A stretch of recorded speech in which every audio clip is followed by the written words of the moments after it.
మీ business ఏదైనా మీ ఊర్లో promotion చేయాలంటే అది సుమన్ టీవీతోనే సాధ్యం. ఇప్పుడే సంప్రదించండి.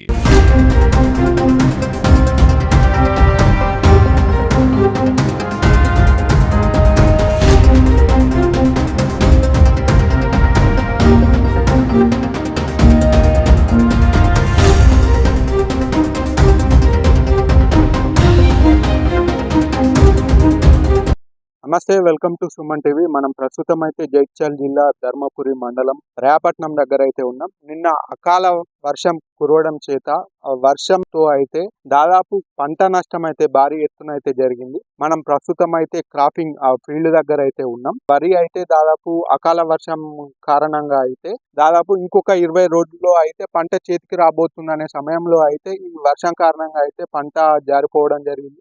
మనతో అయితే ప్రస్తుతం కొంతమంది రైతులు ఉన్నారు. వారిని అడిగి అయితే మిగిలిన వివరాలు తెలుసుకుందాం.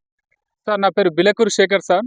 ఇప్పటికి ఒక 5 లక్షల రూపాయల ఖర్చు పెట్టేసిన సార్. నిన్న అకాల వర్షం, రాళ్ల వర్షం దుమారంతో సార్ మొత్తం 5 ఎకరాలకు 5 ఎకరాల పొలం మొత్తం నీళ్ళు గునే సార్. ఇగో ఇక్కడ నీళ్లు ఉన్నాయి సార్. మొత్తం దీంట్లో మొత్తం మునిగిపోయింది సార్. దీంతో 5 లక్షల రూపాయల ఖర్చు పెడితే 1 లక్ష రూపాయలు కూడా మాకు వచ్చే పరిస్థితి లేదు సార్. సార్, ఈ ఒక గవర్నమెంట్ అధికారులు కానీ అందరు కానీ మాకు 5 లక్షల పెట్టుబడి పెడితే 1 లక్ష రూపాయలు కూడా రాకపోవడం వల్ల మేము చాలా బాధల నిరాశల ఎట్టి పరిస్థితి గవర్నమెంట్ పెద్దలు కానీ పై అధికారులు కానీ పరిశీలించి మాకు న్యాయం చేయవలసిందిగా మేము కోరడం జరుగుతుంది సార్. ఇప్పుడు ఎన్ని రోజుల్లో పంట రాబోతుంది? దాదాపు ఇంకొక 10 నుంచి 15 రోజులు అయితే ఈ దాదాపు కొలక దశకు వచ్చింది సార్. 10 నుంచి 15 రోజులలో మాకు పంట వచ్చేసి కుప్పపోసుకోవడం జరుగుతుంది సార్. ఈ అకాల వర్షం వల్ల ఈ 15 నుంచి 5 లక్షలు రావాల్సింది 1 లక్ష రూపాయలు కూడా మాకు ఉన్న పెట్టుబడి కూడా రాకపోవడం అనేది జరుగుతుంది సార్. అంటే ఎంత ఉంది ఇప్పుడు ల్యాండ్ మొత్తం? సార్, ఇది మొత్తం 5 ఎకరాల పొలం సార్. ఈ 5 ఎకరాల పొలం మొత్తం కింద పడడం జరిగింది సార్. మాకు ఒక 5 ఎకరాల పొలంలో ఎకరం పొలం కూడా పెట్టుబడి కూడా రాదు సార్. అంటే సాధారణంగా ఇప్పుడు అకాల వర్షం చేత పంట జారిపోయింది, కానీ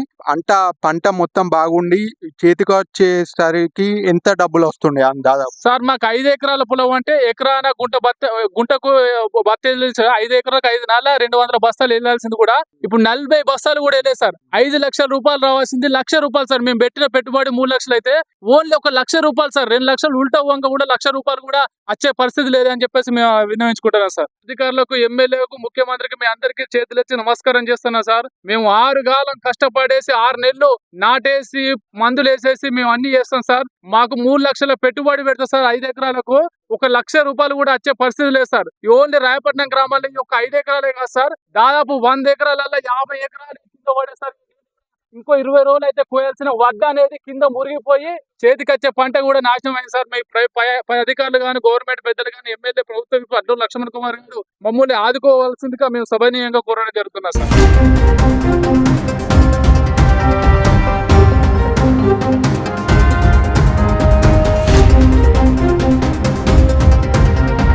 సార్, గాడుపు దుమారం వల్ల రాళ్ళవాన చీట్లు అయింది సార్. ఎందుకంటే మరీ ఘోరంగా అయిపోయినాయి ఈ పరిస్థితులు. ఎందుకంటే ప్రభుత్వం కూడా మమ్మల్ని పోయి ఆడుకుంటేనే మీ బతికే పరిస్థితిలో ఉన్నది సార్ ఇది. ఎందుకంటే ఇప్పుడు ఇట్లా మేము ఒక్కొక్క ఎకరానికి 40-50 వేల పెట్టుబడి పెట్టినాం సార్. 40-50 వేల పెట్టుబడిలో మాకు 10,000 కూడా వచ్చినట్లేదు సార్. వర్షం పడుట్లో ఇట్లా అయిపోయింది సార్.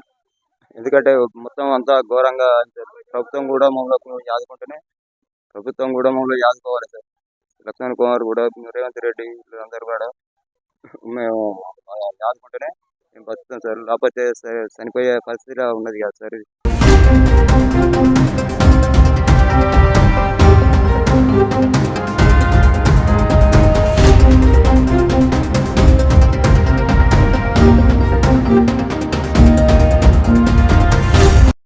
బాలే మహేష్, జగిత్యాల డిస్టిక్ ధర్మపురి మండల్ రాయపట్నం విలేజ్ లో నిన్న కురిసిన అకాలమైన వర్షంతో పాటు రాళ్లు పడడం జరిగింది. ఈ విపరీతమైన వర్షానికి భారీ నష్టం జరిగింది. చూసుకున్నట్లయితే ఎకరానికి 40 బస్తాలు రావాల్సింది దాదాపు 10 బస్తాలు వచ్చే పొజిషన్ లో లేము. రైతులు చాలా నష్టపోయినారు. ఈ ప్రభుత్వం గాని, స్థానిక ఎమ్మెల్యేలు గాని రైతులను ఆదుకోవాల్సిందిగా కోరుచున్నాం. అంటే మీరు మొత్తం ఎంత ఉంటది? ఎన్ని ఎకరాలు? దాదాపు నేను 8 ఎకరాల పొలం వేయడం జరిగింది. 8 ఎకరాల పొలం కూడా భారీ నష్టం జరిగింది.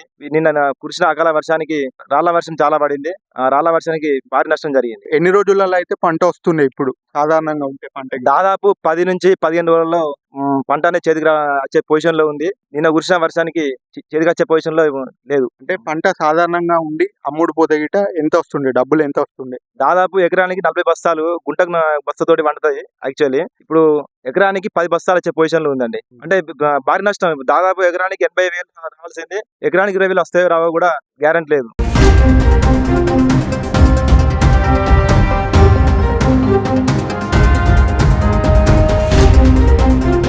అంటే మీరు ఎన్ని ఎకరాలలో వేసారు పంట? నేను ఒక 8 ఎకరాలు వేసిన. 8 ఎకరాలు మొత్తం నాలే పడిపోయింది. పొలం అంతా నీళ్ళలో మునిగిపోయింది. ఆ వర్షం రాళ్ళ వర్షానికి ఏం చేయాలో మాకు అర్థం అవడం లేదు. పొలాల కాడికి వచ్చి చూస్తే మాకు ఏడుపులే మిగులుతున్నాయి. ఆ ఏడుపుల దానికోసం అయినా ప్రభుత్వం ఆదుకోవాలని. ఎన్ని బస్తాలు వస్తుండే ఇంతకు ముందు? అంటే పంట నష్టం కాకపోతే గిట ఎన్ని బస్తాలు వస్తుండే ఎకరానికి? ఒక ఎకరానికి 40 బస్తాల దాకా వెళ్తుండే. 70 కిలోల బస్తా 40 బస్తాల దాకా వెళ్తుండే.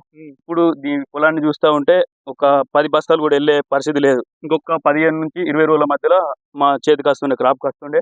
అందరు రైతులు కలకల ఆడుతుంటే గతం ఇప్పుడు చూస్తే మాకు బాధాకరంగా ఉంది. పెట్టుబడులు కూడా వెళ్ళే పరిస్థితి లేదు. ఇప్పటికి ఎకరానికి వచ్చేసి 30-35 వేల పెట్టుబడి దాకా వచ్చేసింది. దానికి ఇప్పుడు చూస్తే దాన్ని బట్టి ఏం వెళ్ళే పరిస్థితి కూడా లేదు. మీకు అంటే మొత్తం ఎంత అవుతుంది? మీ 8 ఎకరాలకు మొత్తం పెట్టుబడి ఎంత అవుతుంది? ఇప్పుడు మీకు ఎంత వస్తుంది అన్నారు? ఎకరానికి 35,000 తోటి వేసుకుంటే లెక్కేసుకోండి. ఇక 2 లక్షల చిల్లర దాటిపోయింది. ఇప్పుడు చూస్తే 1,10,000 దాకా వస్తే రావు. అది కూడా పెట్టుబడి కూడా వెళ్ళే పరిస్థితి కూడా లేదు.